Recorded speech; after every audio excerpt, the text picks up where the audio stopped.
Hello, good afternoon guys. Ayan, so 3 o'clock na. Lagpas 3 o'clock na.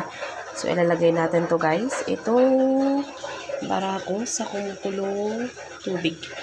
Ayan, so yan guys, iboboil muna natin yung ating water before natin ilagay ang barako. Ayan. O, diba? Kailangan natin ng 3 spoon, okay, na barako. Ayan. Para po tama lang yung yung pait niya. Okay, dito sa maliit na takore. Ayan guys. So yan ang ating barako. Low fire nyo lang siya guys para hindi siya mag-overflow.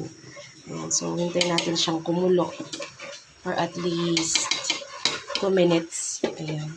Then pwede na natin siyang iserve. Huwag nyo muna guys tatakpan kasi po nag-overflow siya. Ayan. So make sure that the fire is low. Ayan.